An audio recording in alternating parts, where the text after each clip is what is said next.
Hello, guys.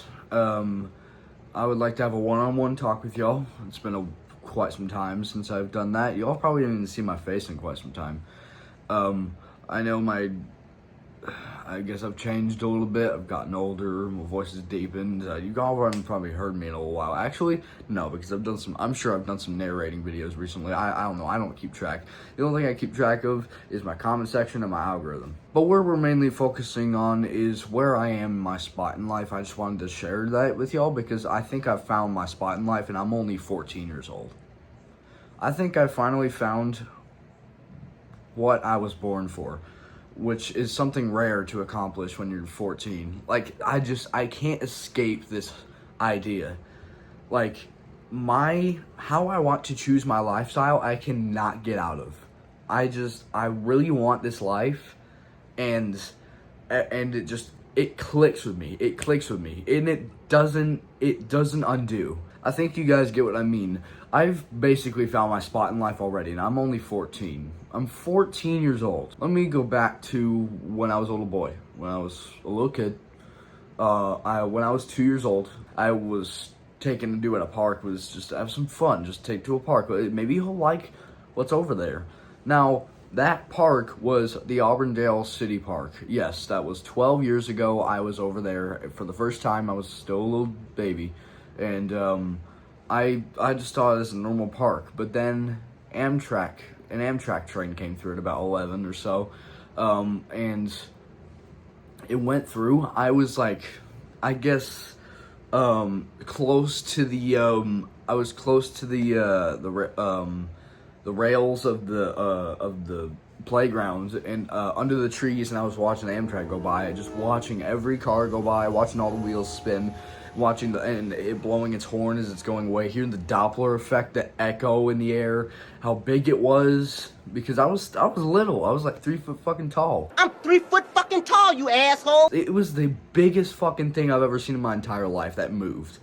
And I was just like, holy shit, that was awesome. Right there. Right there ever since. I've loved trains ever since. Cars started a little later in my life. I was about 10 when I liked cars for the first time. I think I was taken to a car show because my dad's a big car fan. Now, if you know, I'm British, so my entire, like, a big part of my tradition is like the F1 game, like races. I would watch those. NASCAR, I don't know if that's British or not, but we'd watch it just because we watch F1.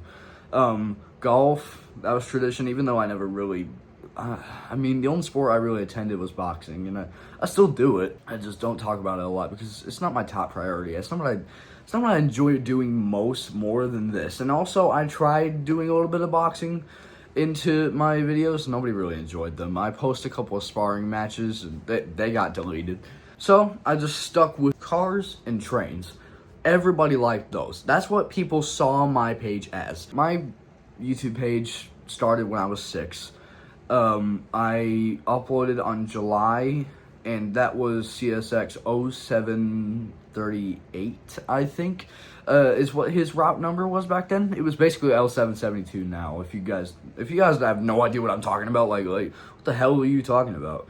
Because you have no idea how train routes work. It's basically CSX rock train that goes through. How it worked was 0738 was a daily rock train, and then L772, which was the next route, became a weekday train. I saw him yesterday. Yesterday was a weekday. It was Monday. Today's Tuesday. I don't know when this is going up, but today's Tuesday for me. I don't know when this is going up. I might upload it today. I might upload it in a week. I have no idea. But whenever I get the free time, because I'm a very busy guy. But we're getting so off topic. Holy fuck. Sorry, I have ADD. Okay, so back when I was 10, I was taken to my first car show. And it was a Cars and Coffee in Orlando. We saw so many cars go by, supercars, V10s, 12s, 8s, 6, flat 6, inline, etc. I heard every engine. Rotary, I think I saw a couple Mark IVs. But it was a parking lot full of cars, and it wasn't anything like Drive Shack. No, there was barely any Lambos. I mean, I think there was one Aventador, and then like 2 Huracans, and that was it. Like, the Aventador was lucky as hell. And then there was one 812 Superfast that was there as well. But I'm just saying, ever since I was 10, I liked cars. So it's not the same as trains. Trains will hit a little different for me, even though cars are just slightly funner. Trains will always hit different for me because they're so nostalgic. They give me so many memories every time. There's that perfect cinematic view, that perfect 4K shot in the sunlight, and it's just emerging from the forest. It is got a completely different feeling. There's nothing like it, especially Auburndale. Even though that place has shit for action now, that place has shit for action, and I'm talking terrible. I mean, we sat there for 2 hours and shit happened. Not even one Amtrak. And I was just like, cars or trains, I can't choose. And I was just like, who said I can't like both? I'm a cars and trains guy now. But I kind of took a break in between, because trains kind of came through, because I didn't get to rail fan as much as I did when I started rail fanning a lot when I was like 12. And I was just like, I get to do this a lot now. Let's focus on this. I completely forgot about the car idea. I got back into cars when I was 13, and it became a huge thing when I was 14. It became a big thing, as big as trains now, because as you can see, my entire profile picture is trains and cars, and they're equally balanced. I can't choose now. I cannot choose between cars and trains anymore. I love them both in their own way equally. I literally can't choose between them now. It's just such a weird feeling, and I want to know if I'm not alone. Someone relate, please. I literally felt like I was born to do photography, specifically cars and trains. I'm trying to be a CSX engineer, specifically CSX. I could be BNSF and get a higher pay, move to California or some bullshit, but I want to work for CSX because obviously childhood. I'm gonna be a CSX engineer. I know the process. I know you can't just go in and just be a fucking engineer. No, you have to do like 6 months of training. If you get a year of outside work on your resume, it'll make you climb shit like one to another, because sometimes you have to climb cars and you have to like set the handbrakes. You have to couple shit and you have to stand between, and you have to like use your radio, and you have to like time stuff.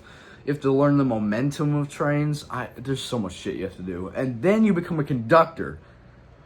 Fuck! If you're proven trust enough to be a conductor, then you can be an engineer, which is where you get big bucks, and you get to drive, and you get to press the horn and shit. You have to be 18 or older, have a high school diploma with good grades on it, obviously. You can't just barely pass. And then you have to have a year of outside work experience, and then you're qualified to start training. And I will do it, because why? I've understand these requirements for about 4 years now, and I've not given a single shit about how hard it's gonna be. I could be a fucking film editor. I have the capability. I've edited advertisements before. I've made fucking films. I'm actually planning another one in progress right now. I've edited advertisements for people. Yeah, for people. Way bigger content creators than me. And they wanted to make their own sponsorships. I've known them for quite some time. They're like, you're still good at editing, right? I'm like, I mean, yeah, that's what I do. So, and they were just like, can you edit an advertisement for me? I actually made my own advertisement. It's out on YouTube right now. I kind of learned how to edit myself. I mean, I don't know why. I never understood why people had to watch videos. I figured out how Video Shop worked, and I started fucking with it, and then I was like, oh, okay, here's how we can do shit. And then I watched other people make their own films and make their own fonts and their own transitions, and I was like, let me see if I can copy that. I copied it using my own skills, and I was just like, that was a good transition. I've had to transition music before so that they could line up, almost like a DJ would. I don't know. I'm so capable of being a film editor. I just don't really want to be. It's just not worth going for. It's worth going for the more realistic plan, you know what I'm saying? And the CSX engineering is so much more accomplishable, so much easier, and so much more realistic. Not many people want to do it compared to film editing. It supports my lifestyle. All I want is a good car, obviously, and a house to live in. Wait, why the fuck did I say house to live? Apartment to live in. If it's just me, if I'm just living my own life, I'm not interested in a family, to be honest. I don't want to. Here's one thing I want to get straight. I don't want to have kids. Fuck no. You've got to be out of your fucking mind. They are such a big commitment. they'll ruin your sanity. Life will be too complicated. I'll be nowhere near capable. I mean, if I can't take of a fucking bird that I tried taking care of, like I babysat a bird for what was it, a parrot or a lovebird or some shit, and I babysat that shit for like 5 days for my friend, and I could barely take care of that little motherfucker. What the fuck is an infant gonna be like? What, you might find a piece of fucking fur ball from your gray British cat outside that might have just spat like a gorilla butt cheek. He just swallows it and he just coughs it out later and starts crying like it was my fault. Like, I don't want to do that shit. All right, I'm not having fucking kids. Fuck no. I might have a wife or a girlfriend, but not no kids. Hell to the fucking no. She'll have to live with that. No fucking kids. There's a difference between being good with kids and having your own kids. I don't see how I could get more capable than that 4 years from now. I just don't. I feel adult enough already. I don't feel like a kid that much, actually. I feel like an adult. I talk like an adult. I'm as tall as an adult. My vocabulary is on adult level. I don't know. I don't feel that much like a kid. An apartment is good for me and my girlfriend if I ever get one. I don't know if I will, but again, if it's just me living solo with my best life, that's all that matters. If a girl does for some reason want to be with me, they're gonna have to understand that I have big priorities. And there is gonna be times where I won't be around because CSX engineers have to be across the state sometimes and have to be booked hotels. It's not going to be easy, and they'll have to understand that I have big priorities, and they've been my priorities since I was a little kid, and those priorities are not going to be stopped. Nobody will stop them, except for God. I'll throw away any plan for his. I'm very religious. It's just, I think I've found my spot in life, and I don't want to change. That's all I'm going to say, and I hope no matter what age you are, you find that too. Look for it. I don't give a fuck if you're 11, 12, 6, or 7. Don't say it. You can find your shit in life if you really look for it. What do you enjoy? Surely you enjoy something. I don't care if your dad's an alcoholic that busts a bottle up your ass every time you come out of your room. Hey, little bitch, and just chucks a bottle at you. Who knows? Maybe you want to be a beer bottle. Surely there's something you can do for that. I don't care if it's fucking Build-A-Bear. I don't give a shit. Whatever makes you happy. Please do it. Find what makes you happy, okay? That's all I'm gonna say. Because I did. I'm 14, and I've already found what's made my click. I don't care what age you are watching this, find something that makes you happy. I don't care if you're a loser in your mom's basement that's 60 years old playing fucking Clash Royale on an Xbox One that was 12 years old. I don't give a shit.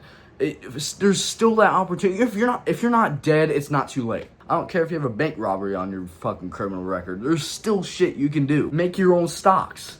That doesn't require shit for a scholarship or a high school diploma or a clean criminal record. Nothing. How old you are? Nothing. You could start trade stocks. You can start your own business. Nobody's gonna have to track you for anything except for the government. You might have to give them a couple tax. There's always something you can do. Now, if you're younger and you're below 18 and you're within the 13 to 18 years, again, job. You're old enough for J-O-B. Job application. There's always something you could do to find your click. Because I found mine, and I'm 14. The only thing I gotta worry about is am I gonna live to 18? That's all I gotta worry about, because anything could happen. I could get sniped through this window on video. That makes me question. We're gonna shut. Nobody's guaranteed tomorrow, but you have to assume there's a tomorrow, which is what you wake up to do. You gotta thank God for your ability to breathe and wake up, because you didn't wake up on your own. What scientists say, your brain woke you up, and that's bullshit. God woke you up. Every second that we breathe, take a little We have to be thankful for that. All of us are ungrateful. Be honest. You don't thank God every time you breathe. Thank you. Thank you. Like, you don't do that. Please don't waste your life. If you're not dead or in the hospital or on your deathbed, it's not too late. Actually, yeah. It's not too late if you're still alive on your fucking deathbed. You can get a laptop out and start an online service. You could start a company bigger than United Healthcare. You could start a charity. You could start a GoFundMe for a bunch of kids with cancer or some shit. Fucking bald kids with chemo. I'm so fucked up, but at the same time, I'm trying to help people. Listen, there's always something you can do. So do it. This video was put on your recommended for a reason, and I really, really hope you watched to the end. I have nothing more to say. God bless you, and I really hope you took my words into consideration, because if not, I wasted my breath for nothing.